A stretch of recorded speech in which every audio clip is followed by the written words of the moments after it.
नमस्कार दोस्तों। चलिए स्टार्ट करते हैं हमारा next topic, prime minister of India. ठीक है। So everybody knows what he can do, what he does.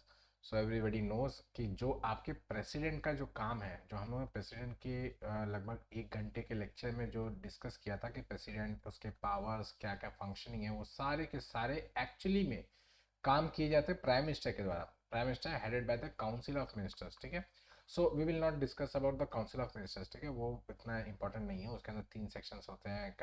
Main ministers होते हैं, फिर उसके बाद डिप्टी मिनिस्टर्स होते हैं, फिर state minister of the states वगैरह होता है। सो ये सब इंपॉर्टेंट नहीं है। ठीक है, तो हम लोग काउंसिल ऑफ मिनिस्टर्स वगैरह नहीं लेंगे। जो इंपॉर्टेंट सेक्शन है उसी के ऊपर डिवेल करेंगे। ओके। जो हम लोग ने प्रेसिडेंट के अंदर बात किया था, वो सारा का सारा जो एक्चुअल पावर डिराइव हो रहा है, वो सारा का सारा पावर दिया किसको गया है? प्राइम मिनिस्टर ऑफ इंडिया दिया है। कुछ कुछ मामले में प्रेसिडेंट को डिस्क्रिप्शन है, उस मामले में छोड़ के बाकी सारे टॉपिक्स के ऊपर, बाकी सारे के सारे इवेंट्स के ऊपर, ओकेजन्स के ऊपर prime minister is the actual functionary. Okay, he is the real executive, या ऐसे कह सकते हैं कि president is the nominal executive and he is the real executive of the क्या बोलते हैं, government of India. Okay, hope you can understand what I am, मैं बोलना क्या चाह रहा हूँ, आपको समझ में आ रहा होगा अच्छी तरीके से। प्रेसिडेंट के इनफैक्ट काफ़ी बार क्या बोलते हैं आपके सुप्रीम कोर्ट में जब केसेस भी आए हैं, तो भी यही कहा गया कि जो prime minister headed by the council of minister जो कहेंगे, वही आपके प्रेसिडेंट को मानना पड़ता है। प्रेसिडेंट का अपना खुद का विवेक यूज़ करना, मतलब अपना खुद का डिस्कशन यूज़ करना वेरी फ्यू टाइम्स में है। वो आगे हम लोग बताएंगे, वो आगे मैं बताऊंगा आप लोगों को कैसे कैसे किया जाता है। बट बाकी rest of the time prime minister of India क्या बोलते हैं, आपके सारे के सारे काम करते हैं आपके प्रेसिडेंट ऑफ इंडिया के। ओके, चलिए फटाफट से देखते हैं। आर्टिकल 74 में मेंशन किया गया है कि काउंसिल ऑफ मिनिस्टर होने चाहिए प्रेसिडेंट के एड एंड एडवाइस के लिए, and the head of the council of minister is the prime minister. Okay, prime minister actually में कहा जाए तो it is the term use is first among the equals. ठीक है, फर्स्ट अमॉन्ग द इक्वल्स करके term use किया जाता है आपके प्राइम मिनिस्टर के लिए। मतलब इसका मतलब ये होता है कि काउंसिल ऑफ मिनिस्टर्स जो है, वो काफ़ी सारे जो आपके एमपीज वगैरह है, उसमें से किसी एक को उन्होंने लीडर चुन लिया गया है। ठीक है, उनको किसी ने उनको लीडर चुन लिया गया है, और उनके ही डायरेक्शन के ऊपर सब के सब काम करने वाला है। ठीक है, so that is why he is also called as first among the equals. Okay, मतलब ऐसा कहने का मतलब ये है कि सबका इक्वल है, मतलब सबका पावर से इक्वल है, बट एक्चुअली में ऐसा नहीं है। ठीक है, you know and we everybody knows कि जो एक्चुअली में प्राइम मिनिस्टर के पास एक्सेप्शनल, बहुत हाईली पावरफुल है। ठीक है, लेकिन आपके क्या बोलते हैं, ऐसा कहा जाता है, कहने के लिए ये कहा जाता है कि काउंसिल ऑफ मिनिस्टर्स में सबके पास इक्वल पावर है। ठीक है, ही is the real executive. Okay, he is the prime minister is the real authority, real executive. De facto executive president जो है वो नॉमिनल डी जोरे एग्जीक्यूटिव। ये टर्म डी फैक्टो, डी जोरे, ये आप लोग को पता होना चाहिए। ठीक है, क्या होता है यूपीएससी के एग्जाम में जब हम लोग लिखने बैठते हैं ना, तो हम लोग क्या कहते हैं, ये सब रियल एग्जीक्यूटिव, नॉमिनल एग्जीक्यूटिव, ये सब टर्म्स यूज करते हैं। एक्चुअली में पॉलिटिकल टर्म्स ये सब नहीं है। ठीक है, पॉलिटी के टर्म्स ये सब नहीं है आपके पॉलिटी में। ये सब डी फैक्टो, डी जोरे, ये सब टर्म्स यूज किए जाते हैं। Try to incorporate these terms in your mains answer. ठीक है, जब आपका मेंस का आंसर होगा तो उसके अंदर आप ये टर्म्स यूज कीजिए। इससे क्या होगा, आपके आंसर का एनहांसमेंट होता है, वो थोड़ा सा क्वालिटी वाइज अच्छा लगता है कि हाँ एक्चुअली में किसी पॉलिटी के स्टूडेंट ने लिखा है, तो ऐसा लगता है किसी लेमैन ने आके लिख के चला गया। ओके, तो that should not be the case. आपके मार्क्स कम हो जाएंगे, बेटर है कि आप लोग उसको ध्यान में रखें। Okay, he is the head of the government.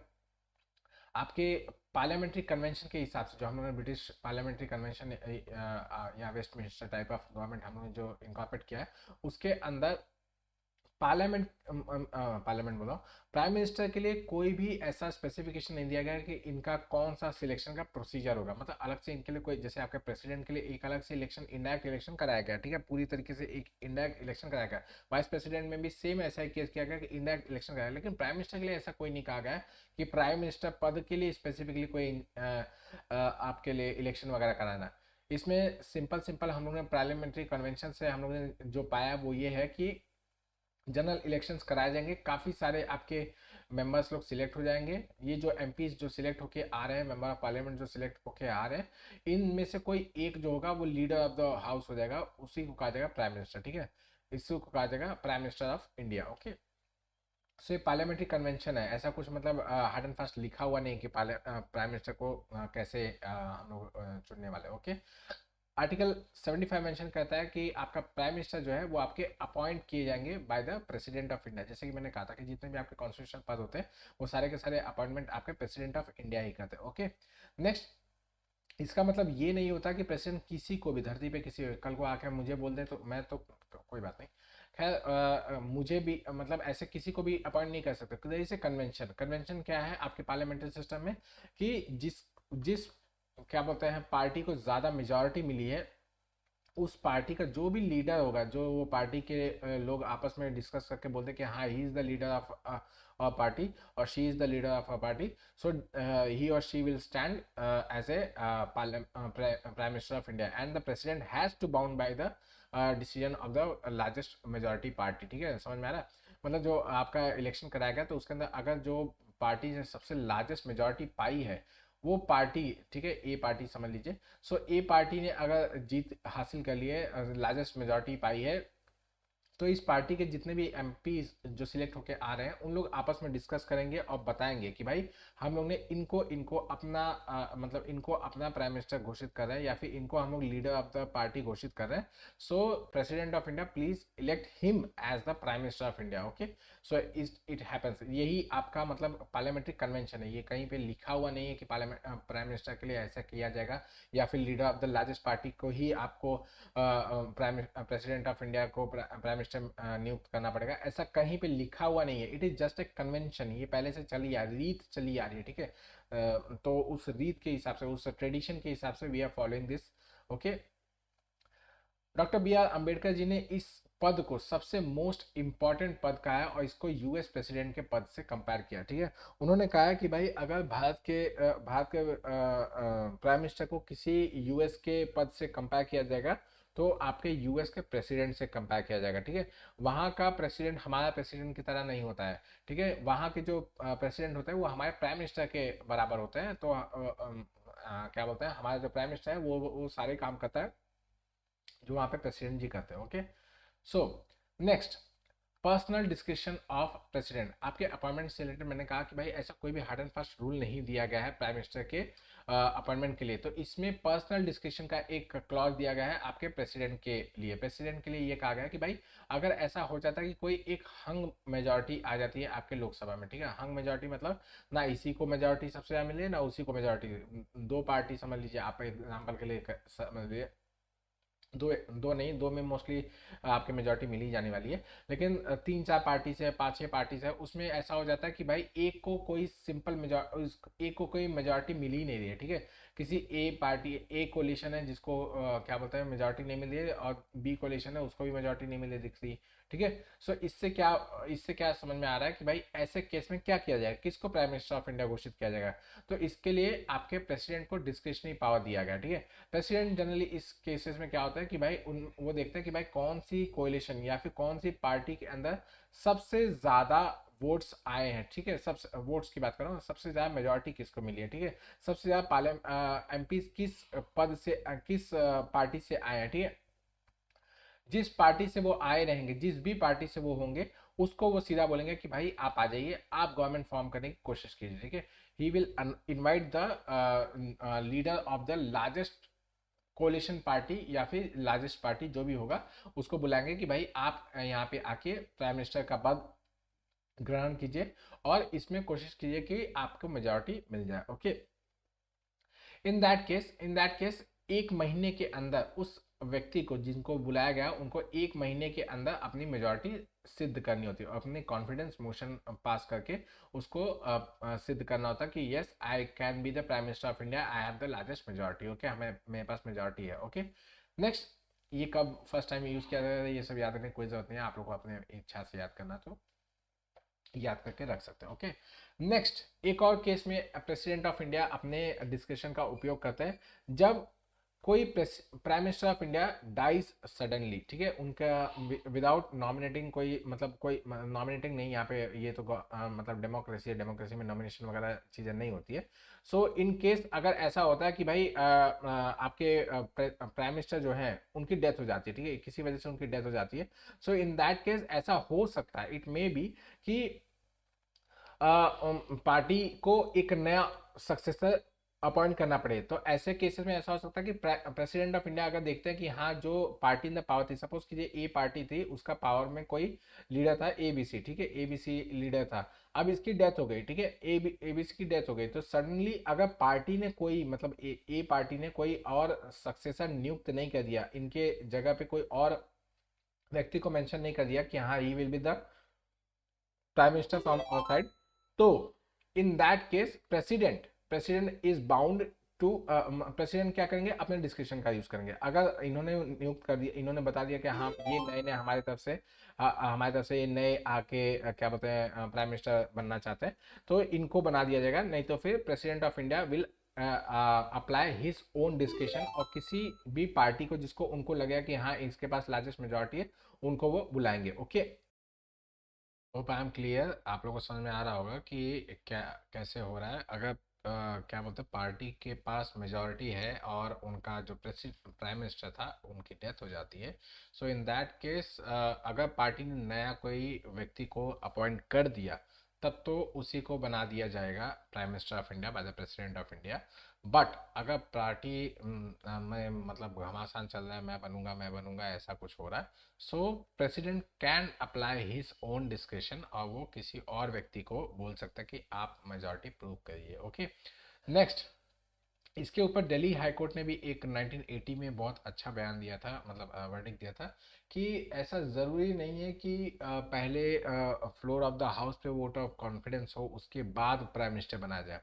President can appoint anyone as a prime minister of India and then can ask him or her to prove his और हर मेजॉरिटी। मतलब प्रेसिडेंट ने देखा कि अभी तुरंत आपके क्या बोलते हैं प्राइम मिनिस्टर की डेथ हो गई या कुछ भी हो गया, सो क्या बोलते हैं उनके जगह पे दूसरे व्यक्ति को तुरंत अपॉइंट कर सकते हैं, मतलब इंस्टेंटली वो किसी और को अपॉइंट कर सकते हैं, और उससे बोल सकते हैं कि आप prime minister of India right now आप बन चुके हो, now prove your majority with in 1 month. Okay, आपको 1 महीने के अंदर या फिर किसी जितना भी आपको समय दिया जाएगा उस समय के भीतर आपको अपनी मेजॉरिटी जो है वो प्रूव करनी होती है। ओके, सो अगर वो प्रूव कर देते तो he will continue as a prime minister, अगर वो नहीं प्रूव कर पाते तो फिर वो डिसॉल्व हो जाएंगे, प्राइम मिनिस्टर नहीं रह पाएंगे। Okay, so this is all the things, और बाकी ये सब कोर्ट केसेस है, ये सब इतना कुछ खास नहीं। ओके, प्राइम मिनिस्टर किसी भी हाउस का मेंबर हो सकता है, ऐसा क्या बोलते हैं कॉन्स्टिट्यूशनल राइट है, ऐसा कोई टेंशन नहीं है कि आपको लोकसभा का ही मेंबर होना चाहिए,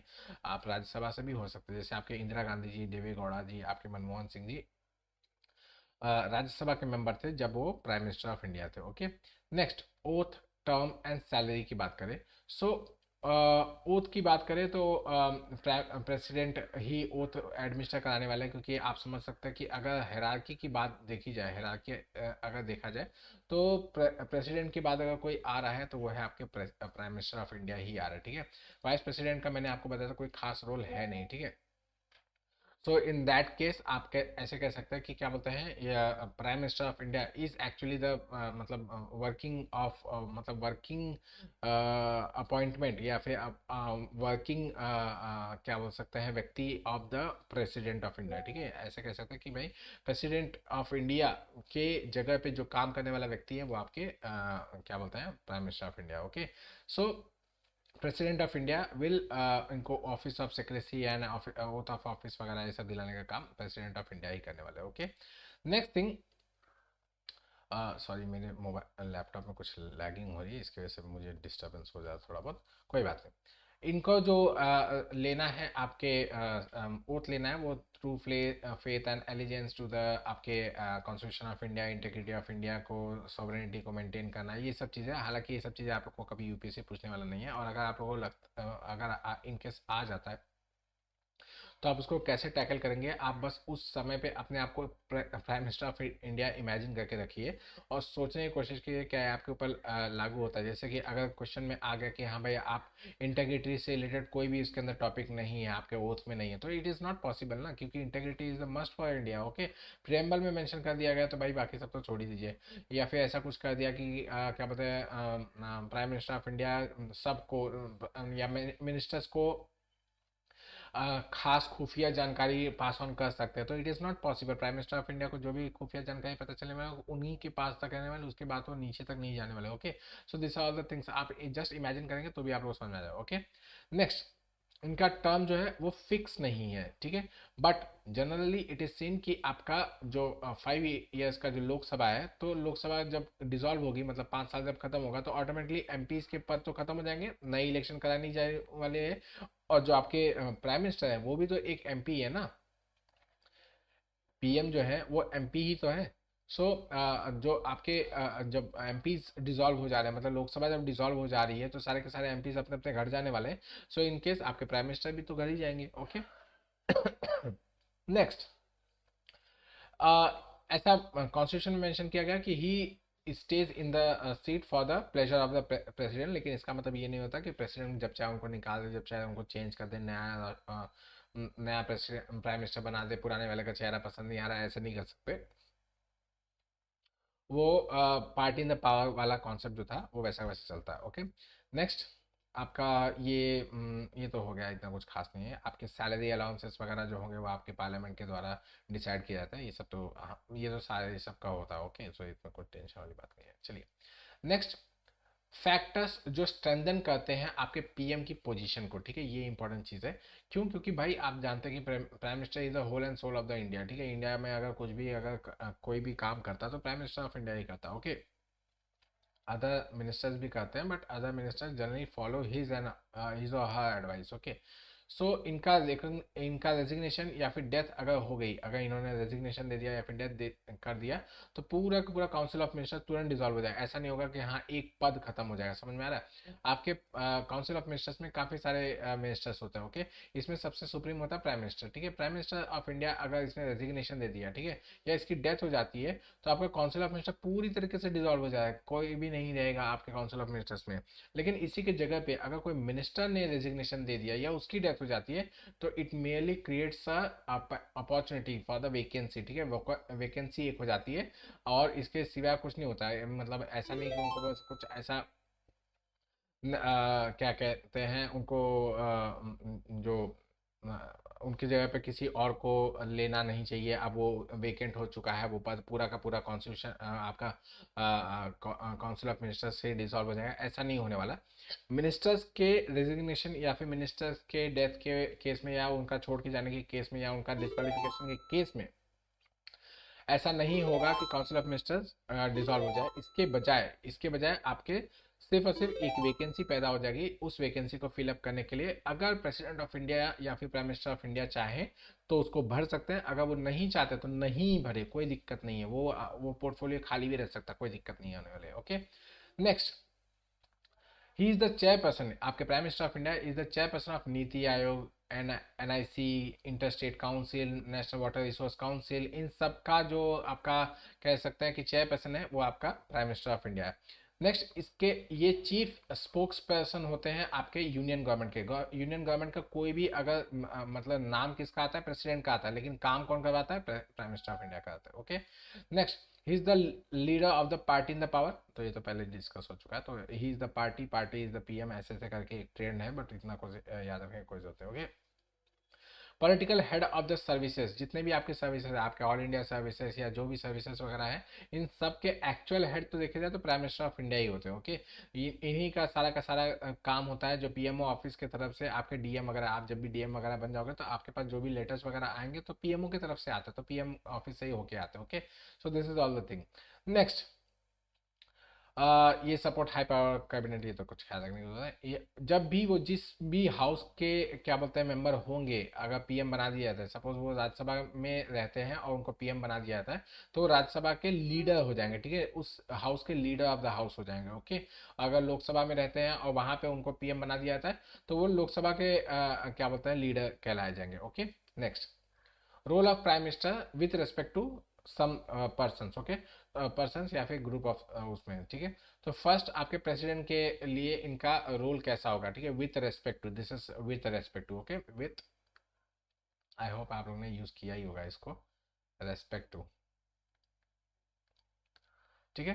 तो प्रेसिडेंट ऑफ इंडिया के केस में कैसा होगा, he is the principal channel of communication. ये आपके आर्टिकल 78 के अंदर मेंशन किया गया कि प्रेसिडेंट और काउंसिल ऑफ मिनिस्टर्स के बीच का जो एक कंड्यूट है, एक लाइन है, एक पाइप है, वो है आपके prime minister of India. Council of ministers में क्या डिस्कशन हो रहा है, क्या डिसीजन लिया जा रहा है, वो सब कुछ प्रेसिडेंट ऑफ इंडिया को बताने का काम करते हैं प्राइम मिनिस्टर।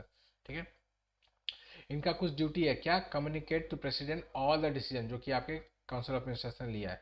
नेक्स्ट, कोई भी ऐसा इन्फॉर्मेशन जो कि प्रेसिडेंट ऑफ इंडिया उनसे बोले कि हाँ भाई मुझे इस टॉपिक के ऊपर मुझे जानकारी चाहिए, तो उनको देना पड़ेगा। इसके अलावा कोई भी मिनिस्टर अगर कोई डिसीजन लेने की बात कर रहा है या कोई ऐसी बातें कर रहा है या उसने कोई नया स्कीम निकाला है या कोई नया डिसीजन लिया गया है और प्रेसिडेंट ऑफ इंडिया को उस चीज़ में इंटरेस्ट है, वो चाहते हैं कि हाँ वो जो भी मिनिस्टर जो भी चीज़ बताए वो मुझे बताया जाना चाहिए, तो आपके प्राइम मिनिस्टर ऑफ इंडिया ही बताते हैं। Okay, prime minister of India advice करते हैं आपके प्रेसिडेंट को कौन कौन सी चीज़ों में, जितने भी आपके अपॉइंटमेंट्स किए जा रहे हैं बड़े बड़े attorney general of India, controller of auditor general of India, chairperson and members of the UPSC, ऐसे जितने भी मेंबर्स हैं उन सब के लिए आपके एडवाइसेस कौन करने वाला है, आपके प्राइम मिनिस्टर ऑफ इंडिया करते हैं। ओके, कॉन्स्टिट्यूशनल पदों के लिए ऐसा केस बहुत ही रेयर है, लेकिन ऐसा नहीं है कि क्या बोलते हैं नेग्लिजिबल है। जैसे कि आपके इलेक्शन कमीशन ऑफ इंडिया जो है वो भी आपके प्राइम मिनिस्टर के ही रिकमेंडेशंस पे मतलब prime minister and A group of committee होते हैं उसके रिकमेंडेशंस पे होता है। सो ऐसे ही इनडायरेक्टली और डायरेक्टली आप देखा जाए तो प्राइम मिनिस्टर का हर जगह पर रोल कुछ ना कुछ तो बना पड़ा है। Okay, next, council of ministers के रेस्पेक्ट में इनका रोल क्या है, तो ही रेकमेंड्स,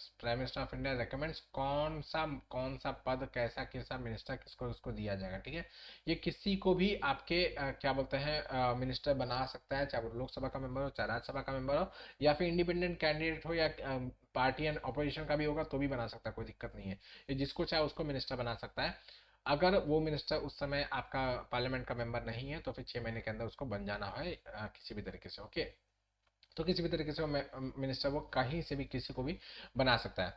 नेक्स्ट, ये प्रेसिडेंट को यही रिकमेंडेशन करेगा कि भाई इस व्यक्ति को मैंने मिनिस्टर को बनाने की कोशिश मतलब घोषणा कर दिया, आप प्लीज इनको एज ए मिनिस्टर डेजिग्नेट कर दीजिए और ये आपके मिनिस्टर बन जाए। ओके, नेक्स्ट, ये पोर्टफोलियोज को रीशफल करते हैं, रीअलोकेट करते हैं, एलोकेशन भी करते हैं। जैसे मैंने आप लोगों को बताया कि कौन सा मिनिस्टर क्या पोर्टफोलियो हेड करेगा, वो भी सारा का सारा डायरेक्टिव यही देने वाले हैं। ओके, नेक्स्ट, ये किसी भी मिनिस्टर को बोल सकते हैं कि भाई आप ये डिजाइन कर दो, आपका चेहरा मुझे पसंद नहीं आ रहा, आप ठीक से पाउडर वगैरह लगा के आते नहीं हो। ठीक है, सो ऐसा बोल सकते हैं। अगर उन्होंने बोल दिया कि मिनिस्टर ने बोल दिया कि नहीं मैं रिजाइन नहीं करने वाला, तो प्रेसिडेंट से वो बोल के एडवाइस करके उसको डिसमिस करा देंगे, चलिए भाई निकालो इसका चेहरा नहीं देखना मुझे इसका। ठीक है, नेक्स्ट, काउंसिल ऑफ मिनिस्टर्स की जितनी मीटिंग होते हैं उसके प्रेसिडेंट्स यही करते हैं, मतलब प्रेसिडेंसी इन्हीं के करते हैं, ये प्रेसिडेंट नहीं होता है, ये प्रेसिडेंसी करते हैं आपके काउंसिल ऑफ मिनिस्टर, मतलब चेयरपर्सन यही होते हैं। ओके, ऐसे कैसे he guides, directs, control and coordinates all the activities of the minister. जैसे मैंने आपको जस्ट थोड़ी देर पहले बताया कि मिनिस्टर जो भी काम करते हैं वो प्राइम मिनिस्टर ऑफ इंडिया के रिकमेंडेशंस के ऊपर, उनके डायरेक्शंस के ऊपर ही करते हैं। ओके, इनकी डेथ या फिर रेजिग्नेशन जो मैंने बता दिया कि पूरा का पूरा कोलैप्स कर देगा आपके काउंसिल ऑफ मिनिस्टर्स को। नेक्स्ट, पार्लियामेंट के रिस्पेक्ट में देखा जाए तो इनका रोल क्या है, तो ही इज द लोअर हाउस के ये लीडर होते हैं। बट मतलब अगर ये लोकसभा से आते हैं तो की बात की जा रही है, अगर ये राज्यसभा से आते हैं तो ये लीडर ऑफ राज्यसभा नहीं होंगे, ये लोकसभा नहीं होंगे, ये राज्यसभा के लीडर हो जाएंगे। Okay, next, he advises the president to summon and proroguing of the session. जितने भी आपके समनिंग और प्रोरोगिंग किए जाते हैं वो इन्हीं के रिकमेंडेशन पे एडवाइस के ऊपर दिए जाते हैं। ओके, इसके बैकग्राउंड में भी बहुत सारी चीज़ें होती है, कैबिनेट कमेटी होती है आपके पार्लियामेंट्री अफेयर्स से रिलेटेड, वो पूरा का पूरा शेड्यूल बनाती है, प्राइम मिनिस्टर को ट्रांसफर करती है, प्राइम मिनिस्टर प्रेसिडेंट को ट्रांसफर करता है, प्रेसिडेंट फिर उसके बाद उसको लागू कर देता है। Okay, next, he recommend dissolution of the Lok Sabha. अगर किसी भी समय पे उनको लगता है कि प्राइम मिनिस्टर ऑफ इंडिया को लगता है कि भाई अब हम लोग को लोकसभा को डिसॉल्व कर देना चाहिए, फ्रेश इलेक्शन कॉल अप करने चाहिए, तो वो रिकमेंडेशन कर सकते हैं आपके प्रेसिडेंट को कि भाई प्रेसिडेंट जी आप इसको डिसॉल्व कर दीजिए, और प्रेसिडेंट चाहे तो उनको डिसॉल्व कर सकते हैं। सॉरी, ये गवर्नमेंट के पॉलिसीज जितने भी होते हैं वो आपके फ्लोर ऑफ द हाउस के ऊपर बताते हैं। जो भी अगर इनके गवर्नमेंट के ऊपर कोई भी बातचीत वगैरह की जाएगी तो उसके मतलब जो भी पॉलिसीज वगैरह को बताना होगा वो काम करते हैं ये। ओके, नेक्स्ट, कैबिनेट के रेस्पेक्ट में इनका क्या रोल होता है, तो ही एलोकेट्स द पोर्टफोलियो। जैसे मैंने अभी जस्ट बताया कि पोर्टफोलियो वगैरह करना, कैबिनेट की मीटिंग्स को समन करना, उसको प्रिसाइड करना, उसको हर तरीके से मतलब क्या डायरेक्शन देना, वो सारा का सारा काम करने का काम इन्हीं का है। ठीक है, next, it is the PM's privilege, इनका ये प्रिविलेज है क्या, ये किसी भी पर्सन को किसी भी मैटर पे जैसा भी इनको सही लगे उस बेसिस पे कंसल्टेशन वगैरह के लिए बुला सकते हैं या उनसे एडवाइजरी ओपिनियन ले सकते हैं किसी भी पर्सन से। कल को मुझे बुला लेंगे तो मुझे देना पड़ेगा उनको advisory consultation. Okay, next external affairs मतलब इंटरनेशनल रिलेशंस की बात हो रही है।